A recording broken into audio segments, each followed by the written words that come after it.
नमस्कार दोस्तों, आपका बहुत-बहुत स्वागत है मेरे यूट्यूब चैनल में। तो ये आपका उत्तराखंड टेट 2024 के लिए आपकी इंग्लिश पेडागोजी का मॉक 1 है। इसमें हम डिस्कस करेंगे आपका जो है 15 महत्वपूर्ण प्रश्न आपका इंग्लिश पेडागोजी से रिलेटेड।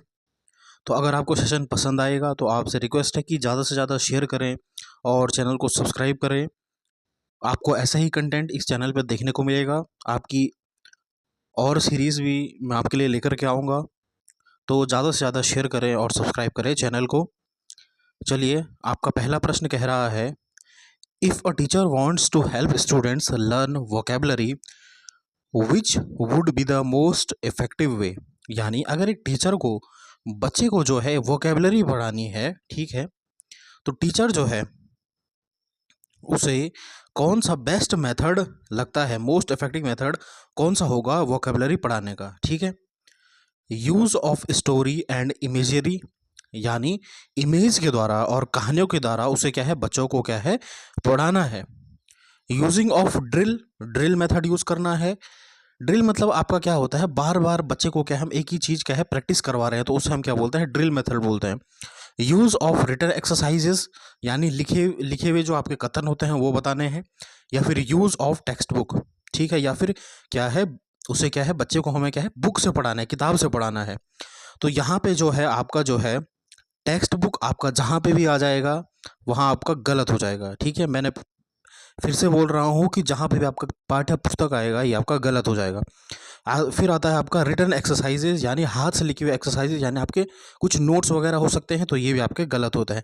ड्रिल मतलब बार बार अभ्यास कराना है, ड्रिल भी आपका गलत होता है। ड्रिल एंड प्रैक्टिस आपका गलत होता है। तो आपका एक ही ऑप्शन बचता है कि आप बच्चों को जो है वोकेबलरी जो है, आपको अगर बच्चों की वोकेबलरी अच्छी करानी है, यानी वोकेबलरी क्या होती है कि उनके शब्दों का जो शब्द भंडार होता है वह आपको इम्प्रूव करना है। तो आप क्या है, उनको कहानी के द्वारा या फिर आपने कुछ इमेज दिखाई बच्चों को, ठीक है, उसके द्वारा जो है आप उनकी वोकेबलरी को क्या है बढ़ा सकते हैं। तो आपका पहला ऑप्शन यहाँ पे आपका सही आंसर हो जाएगा।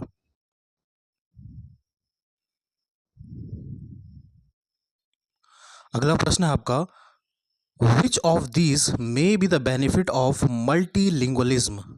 ठीक है, मल्टीलिंगुअलिज्म क्या होता है आपका, जो आपका बहुभाषिकता होती है वह क्या होती है, क्या उसके बेनिफिट होते हैं, या आपसे पूछा गया है। Increases vocabulary and effective speech, यानी इससे आपकी वोकेबलरी इंक्रीज होती है और इफेक्टिव स्पीच होती है। Tolerance and respect toward other culture, यानी आप जो है दूसरे के कल्चर को रिस्पेक्ट करते हो।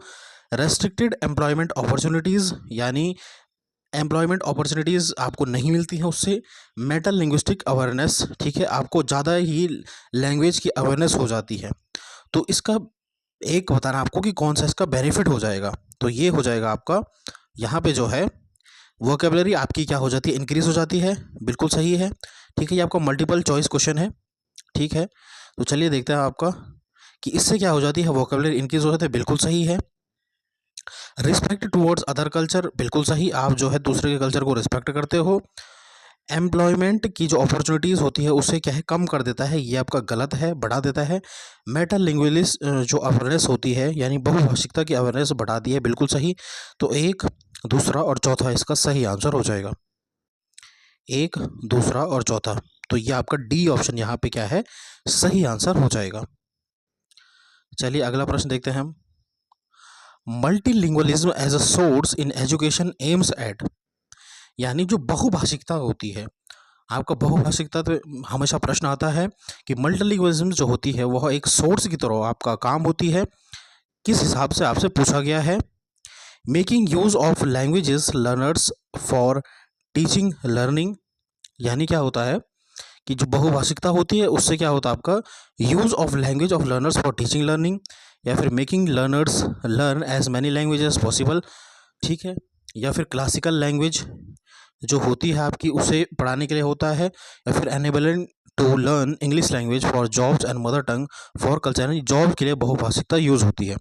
तो बहुभाषिकता जो यूज़ होती है वह क्या होती है, इसका पहला ऑप्शन सही हो जाएगा कि making use of language of learners for teaching learning, यानी बहुभाषिकता जो होती है आपने जो बहुभाषिकता क्या होती है कि आपके सपोज एक क्लास है, वहाँ पे आपके अलग अलग विद्यार्थी, अलग अलग कल्चर्स हैं, उनकी अलग अलग भाषा होगी।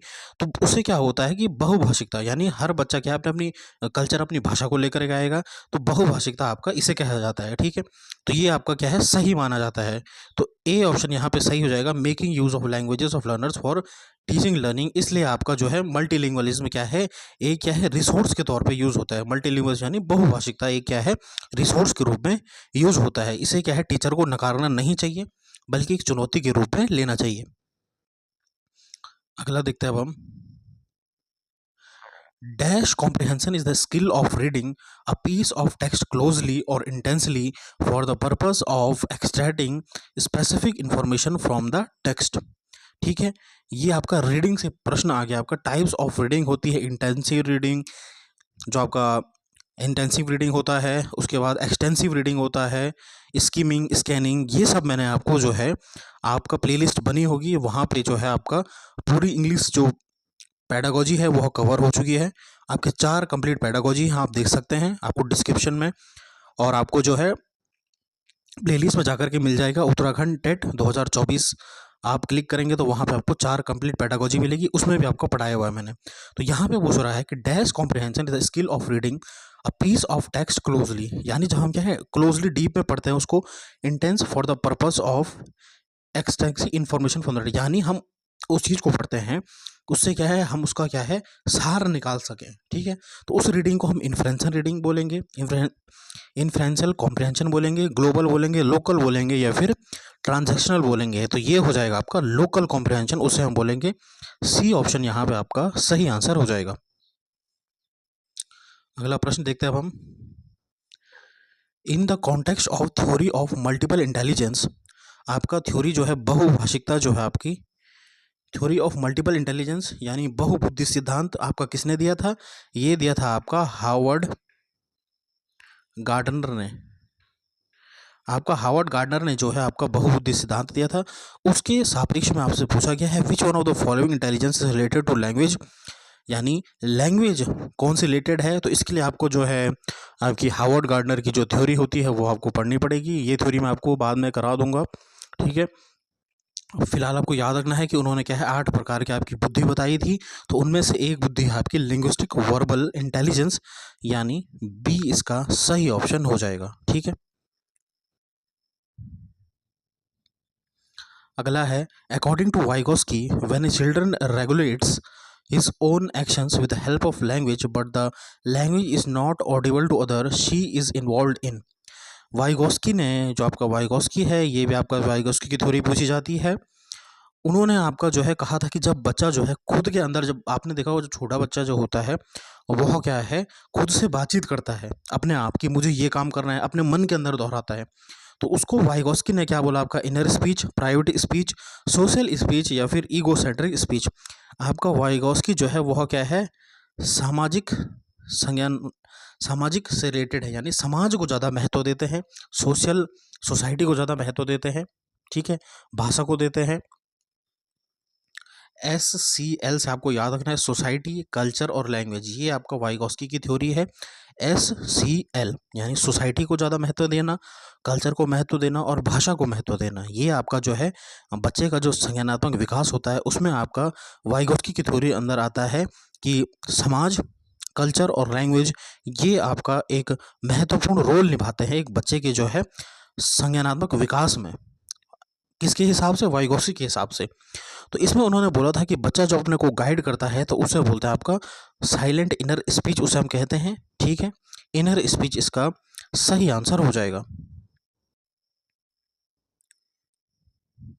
Which branch of linguistic deals with the language in context, semantic, pragmatic, morphology या फिर फोनेटिक्स, ठीक है। तो अभी आपको ये समझ में नहीं आ रहा होगा, आप जो है आप इसकी कंप्लीट थ्योरी पढ़ेंगे जब आप, जो मैंने को प्लेलिस्ट में दिया है कंप्लीट इंग्लिश पैडागोजी के नाम से, आपकी जो है प्लेलिस्ट में मिलेगी आपको उत्तराखंड टेट के लिए। आप उसे ज़रूर देखें और फिर इन क्वेश्चनों को अटेम्प्ट करें, आपके जो है हर प्रकार के क्वेश्चन हो जाएंगे। यहाँ पे पूछ रहा है the branch of linguistic deals with the language in context, संदर्भ में भाषा को सीखना किस में कहते हैं हम, सिमेंटिक। सिमेंटिक जो होता है वो क्या आपका मीनिंग से रिलेटेड होता है, ठीक है। तो सिमेंटिक नहीं होगा, ये गलत हो जाएगा। इसका प्रैग्मेटिक इसका सही आंसर हो जाएगा। फोनेटिक यानी फोनेटिक, फोन जो है आपका साउंड से रिलेटेड, ये आपको आवाज़, फोनेटिक जो है साउंड से रिलेटेड है, ठीक है। ये आपको ध्यान में रखना है। तो इसका सही आंसर हो जाएगा, संदर्भ में जब हम पढ़ते हैं, कॉन्टेक्स्ट में पढ़ते हैं, उसे हम बोलते हैं आपका प्रैग्मेटिक। कंसिडर द स्टेटमेंट, ये आपके जो है स्टेटमेंट वाले प्रश्न बहुत पूछे जाते हैं। In infancy vocal track of baby are more like animals than an adult human.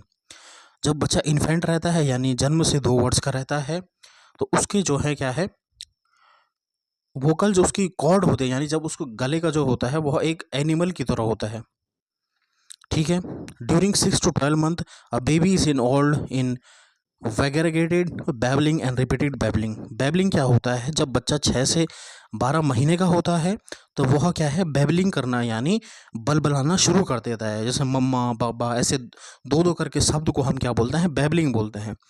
तो इसका सही आंसर हो जाएगा आपका, दोनों इसके सही हैं कि जब बच्चा इन्फेंसी यानी आपका जन्म से 2 वर्ष का होता है तो वह उनका जो वोकल ट्रैक होता है वह क्या है, एक जानवर की तरह रहता है, ठीक है। ए भी सही है और बी भी सही है कि 6 से 12 महीने में बच्चा जो है वह क्या है, बैबलिंग करता है। बहुत इंपॉर्टेंट है आपका, कई बार आपका पूछा गया है, सीटेट में भी पूछा गया है, ठीक है। तो इसका सही आंसर क्या हो जाएगा आपका, बी ऑप्शन आपका यहाँ जो है, आपका दोनों ऑप्शन यहाँ पे सही हैं, ठीक है। तो यानी आपका जो है ये आपका सही हो जाएगा कि दोनों स्टेटमेंट आपके क्या है, ट्रू है। चलिए अगला प्रश्न देखते हैं अब हम। अ dialect passes through these stages to get the status of standard dialect, ठीक है। डायलेक्ट जो होता है वो कौन कौन से स्टेज से होकर के जाता है, आपका selection, codification, elaboration of function and acceptance. बिल्कुल पहले ही ऑप्शन आपका सही आंसर हो जाएगा आपका, डायलेक्ट से रिलेटेड।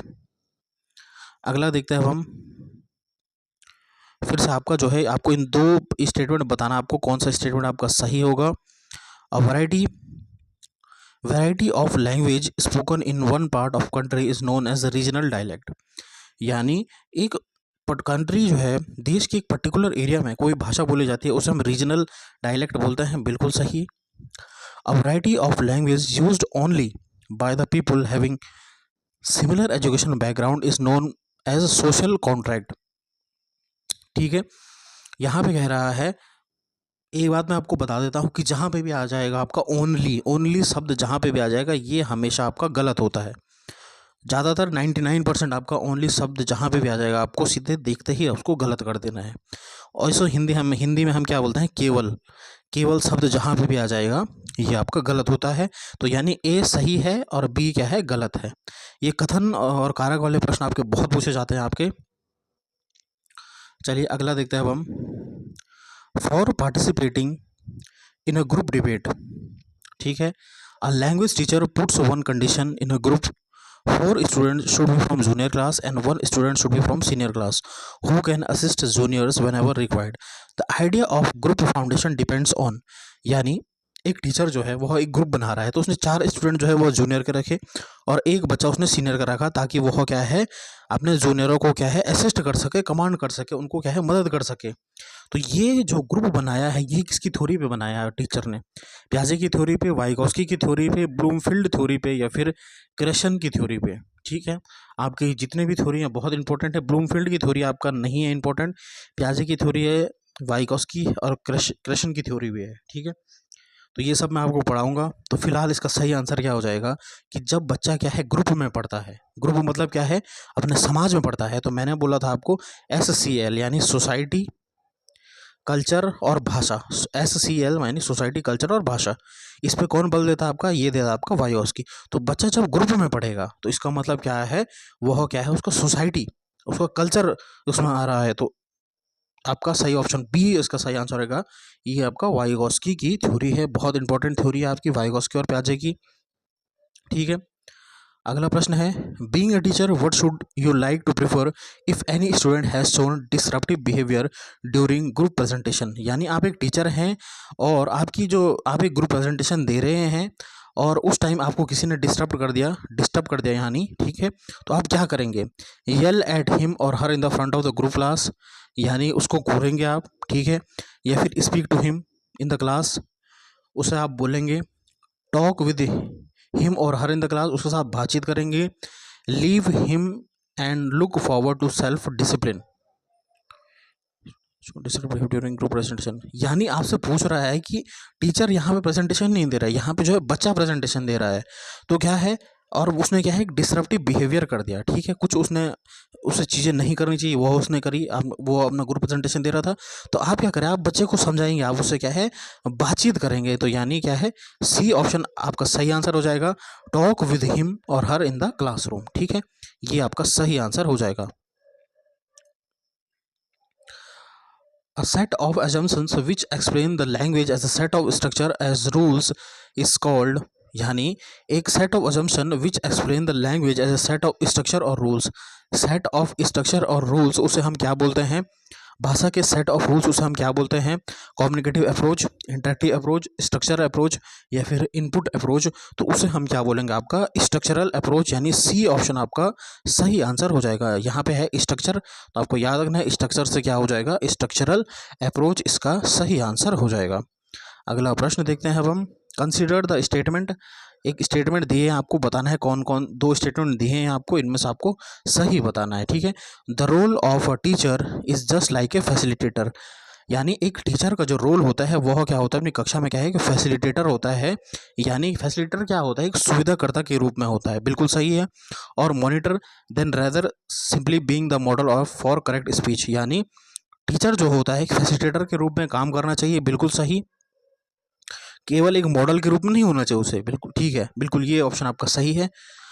दूसरा कह रहा है कि learners have to participate in classroom activities based on an individual approach to the learning, कि मतलब learners have to participate in classroom activities based on an individual approach to learning, यहाँ पे तो बिल्कुल सही है कि लर्नर जो होता है हर लर्नर को क्या है पार्टिसिपेट करना चाहिए ग्रुप एक्टिविटीज़ में जो जो क्लासरूम में हो रही है, लेकिन यहाँ पे गलत हो जाएगा कि based on their individual approach of learning, individual approach of learning यहाँ पे ये गलत हो गया, ठीक है, इंडिविजुअल मतलब अकेला अकेला उसको क्या है ग्रुप एक्टिविटी जो है उसमें पार्टिसिपेट करना चाहिए, तो ये तो गलत हो जाएगा, तो यानी बी ऑप्शन आपका गलत है और ए आपका सही ऑप्शन है, ठीक है।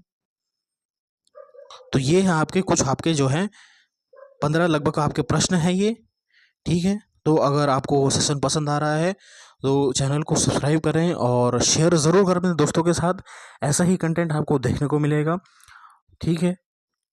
और मैं आपको जो है आपकी जो है बाल विकास भी कराऊंगा, आपको हिंदी पेडागोजी और मैथ्स भी कराऊंगा और साइंस भी कराऊंगा, लेकिन आप सपोर्ट बनाए रखें और ज़्यादा से ज़्यादा अपने दोस्तों के साथ शेयर करें। धन्यवाद, जय हिंद।